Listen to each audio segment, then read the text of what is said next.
This is a subject that people have very strong feelings on, and I know that. I'm aware of that. We're not all going to agree here, but I get asked all the time why I don't address my son online by his name, but mainly why I don't show his face if I share anything about motherhood, why I cover his face with an emoji if I'm sharing a photo that, I don't know, it's a nice photo that I have and I want to post it, but I want to keep his identity private. My little man, the light of my life, is about to turn 2 and I've never made a video about this. But now that I'm getting asked about this from people in my actual real life and not just random people who stumble upon me online, there is an entire YouTube video in this topic. It's a really important conversation that I do think we need to have, and I am really looking forward to reading your insights, your opinions. So please do comment them down below. But yeah, why do I keep my kid private online? I got into a conversation in one of those mammy groups on Facebook, and this other mother replied to me making the point that she sees keeping kids offline like bundling them in cotton wool and hiding them away in the attic so no one can see them or hurt them. And I know a lot of people think that way, and that's all right, you know. And you know, I have had days where I've kind of questioned myself on this, so that's why I kind of want to make this video almost so I can watch it back and remember the reasons why I made this decision in the first place. And now I'm pregnant again, so I'm thinking about all this a lot, because when I made that decision, making content online became very difficult for me. And I'm sure a lot of you felt that from, I suppose, the erraticness of my uploads and like the types of videos I've been making. The one kind of constant recently has been the kind of homey renovation vlogs, but other than that, my channel has lacked a clear direction. And that's because, you know, for 9 years, the main part of my job has involved sharing my life online. And now my entire life revolves around a little human being that I'm not sharing. While I do want to talk about motherhood and I like sharing anecdotes, balancing my decision with my job has been like walking a tightrope, and it has led me to feel that I need to move away from my life being the main focus of my content. The social norm is to shareant. Shareant is the word of the day. There is something really beautiful in it. I get why people do it. I think it's lovely that people are seeking to connect by sharing this amazing thing in their lives, this little human that they created. Sharing is natural, but I think tech, social media in general, it tricks us into a false sense of security because it's seen as like an extension of our home.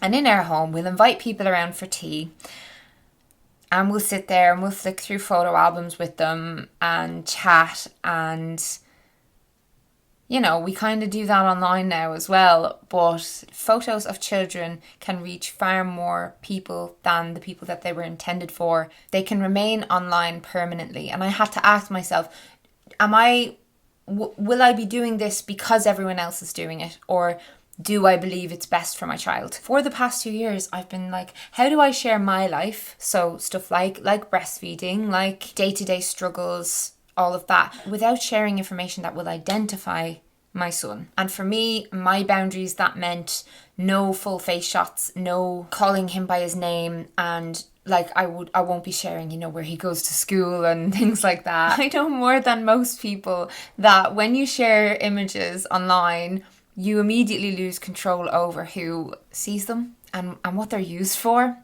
There's an entire wiki feet page about me and my feet and pictures of my feet, and it's been sent to me so many times and people think it's hilarious, and I'm always like, how did you even find this in the first place? You're obviously looking it up. Marketing too, like images of my acne have been used in advertisements to sell really random products that I've never ever heard of or used. You know, I'm an adult. I have posted plenty of shots in my underwear during my 20s. There's a nude of me out there. It's not a full nude, but it's a nude nonetheless. I've shared all sorts online, and yeah, there's some stuff I shared during my 20s that I look back now, age 33, and wish I had not shared them things, but I can't undo that, and that was just part of my journey. But I'm a consenting adult, and that's my first reason, and probably the main reason. My son can't consent to me sharing him online to thousands and thousands and thousands of people.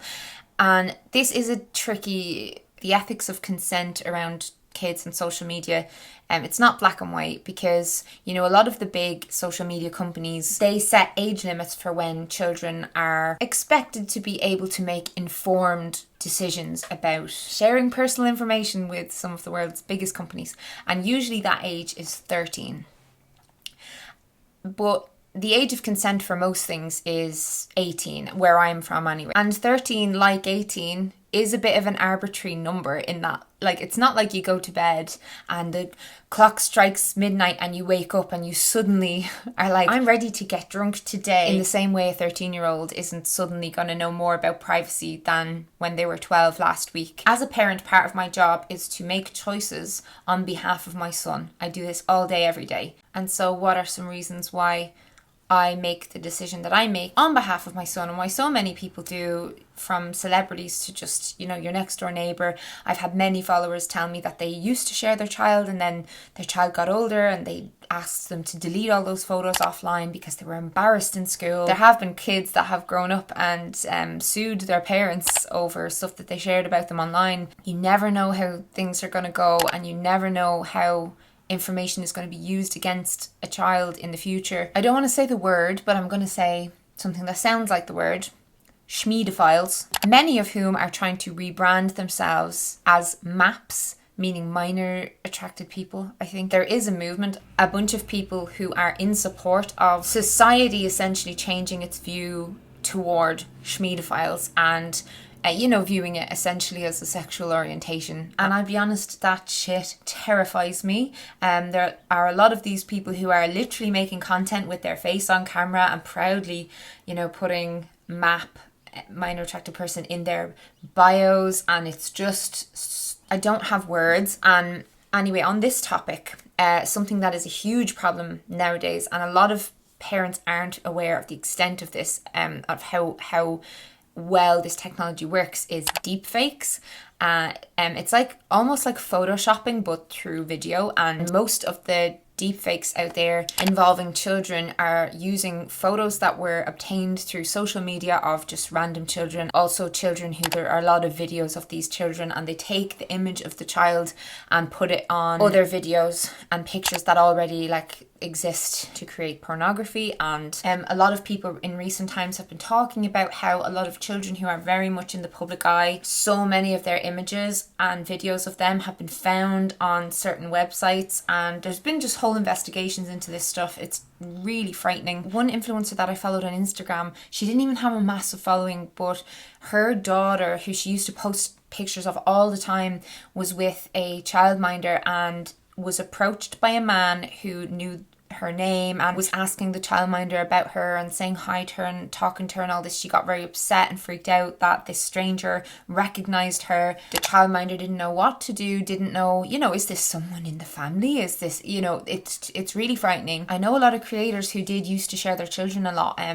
Casey Neistat, for example, I remember him saying that his daughter was greeted by a taxi driver in New York at the time when his vlogs were extremely popular, and she was greeted by name. She just got really upset, and that's going to be very confusing for a child, because you are trying to, at that age, you're trying to teach them about, stranger danger and all that stuff. And then, so I suppose the more people that know who you are online, the more of a risk to your child that there's going to be. But this risk is there for anybody. You don't have to have 10, 20, 50, 100,000 followers to be vulnerable to these creeps, because they're everywhere. Obviously, cyberbullying is a huge problem now with young teenagers. There are also people who troll adults and also troll children, even celebrity children have dedicated trolls. People can be extremely cruel, and I think it's really important as a parent that you weigh up what you're getting from posting an image of your child with the potential for social embarrassment for them. And I've had this, especially in and around breastfeeding. I have shared images in the past of me breastfeeding my son without him being identifiable, of course. People have said to me, if your son ever finds out that you talked about breastfeeding and included him, even though he wasn't identifiable in photos, that he might be very embarrassed by that. And that is a very valid point.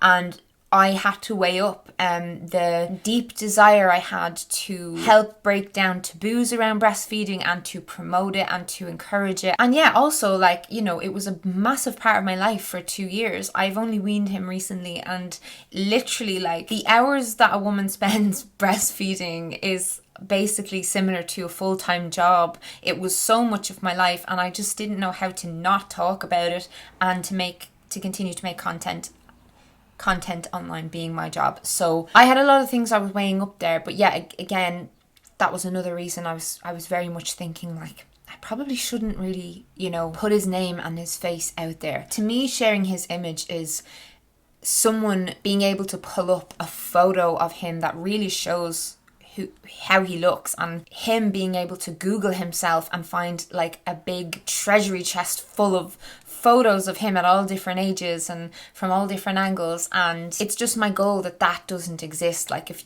you can't Google my son by name and find anything of him, like I've tried to make sure, and it has worked. I still vlog, I still post Instagram stories, and he'll be in the room, but I won't show his front of his face, and I don't share very much information about his day-to-day either. Like, I don't share anything to do with stuff like tantrums, discipline, potty training, anything like that. I've seen people pranking their children to make them cry online, and like filming them potty training, filming them having tantrums in the shopping centre. I understand that it's like so almost validating to see someone else experiencing what you might be experiencing. Literally why I started YouTube, why I love YouTube, you know, when I was struggling with alcohol and finding other people, connecting with other people who were also quitting alcohol. Literally anything you can think of, like any mental health issue, any struggle, grief, losing someone in your life. There are people online sharing about that, and it feels amazing to really connect with them, and the more they share, the more you can connect. But when it comes to kids, I just feel like there's so many cons that the pros, like to me, the only real pro of sharing my son being himself and being cute and like, you know, full on videos of him like learning to talk and everything like that, the only pro is that it will make some people smile for a minute and then they'll scroll on to something else. But I'm like, is that worth all of the negatives, all of the risks? Like, there's so many more I haven't even touched on. Identity theft. We already know that children are way more at risk of identity theft. It's like 35 times more at risk of people stealing their identity. Data collection from all the like big tech companies. Just the right to anonymity. Like, you know, if I take a cute picture of him in the bath and I want to share that, say, on my private Facebook, and say I have a Facebook that like no one else can see, like, people can still screenshot that and post it elsewhere. Someone could even steal my phone and have all that stuff there. So I'm even very careful of the pictures that I do take. I remember one day I took a picture of him standing up against the bath and he had his bum visible and all, and I had this moment of like, oh, I don't even feel comfortable having that on my phone, because I feel like, you know, people even listen through my phone and decide what advertisements to show me. Like, I don't know how much control I have over that kind of stuff. And like, if you have, you know, those kinds of smart cameras and all that in your house, they collect information all the time as well. And a lot of us don't look at like what we're agreeing to when we tick accept on these things. And just, yeah, like a big one is just the feeling that he may grow older and resent me for what I've shared if I share too much of him, and if I make him my content, and had no ability to make that decision for himself, because I see it happening all the time and people talking about it all the time, where there's just this huge rift develops between. And I think back to myself when I was 12, 13, 14, 15, and seeing photos of myself and just wanting to burn them. And I physically ripped up photos of myself where I was really embarrassed of how I looked in them or what I was doing in them. Or I asked my parents to please not show that photo to anybody and please hide it. And kids and teenagers have so much still to go through before they reach where we're at with our self-image and our knowledge and our wisdom. And I just feel like there's certain things that they should get to make the decisions when they're capable of making decisions. Informed consent is a big deal to me. You know, kids, you know, they there's no way they can understand the internet, what the internet is. There's no way. I know kids are very smart and they're like sponges and everything like that, but a lot of kids still believe in Santa Claus until they're like 8 or 10 or older. And I do just have a lot of strong feelings on it. But I question myself all the time. And the main thing that I keep coming back to is the world is moving toward a very like tech heavy reality. And when I was a kid, there was no internet. I didn't even have a picture phone when I was a teenager. Things are different now, and I'm worrying that I'm turning into one of those like crusty old people who's like, back in my day, you know, trying to like push something onto him. Like I want my son to grow up and to thrive in the environment and to be successful and to do all the things that he wants to do. I really don't want him to be left behind or confused about what the internet is or anything. So I'm trying to always think of ways that I can make sure that he's still like very knowledgeable and everything like that, without just exposing him to predators or stalkers or just like people taking his images and just doing whatever with them. It's just I'm not very easily frightened by things. I'm a very optimistic person, but this is just something, I don't know, it's like a weird like deep-rooted thing, and maybe it's because of some of my own bad experiences online in the past of being like preyed on or sharing things that I wish I hadn't shared. Like maybe that has informed a lot of my feelings on this, and I really want to know how you feel about it. How would you define healthy boundaries when it comes to this? And do you think that there's a difference between, say, like a child of mine, so I'm, you know, technically like an influencer, like author, public figure, a child of mine, do you think that's different? Because money can be made off of that child, and then that money spent by me as an adult, like instead of being all kept for the child, like, you know, where is the line? And when it comes to, I don't know, there's so many things. I just want to talk to you all about this. It's just been on my mind as I grow my daughter in my womb. She is now a almost 22-week-old fetus. Thanks for listening to me ramble.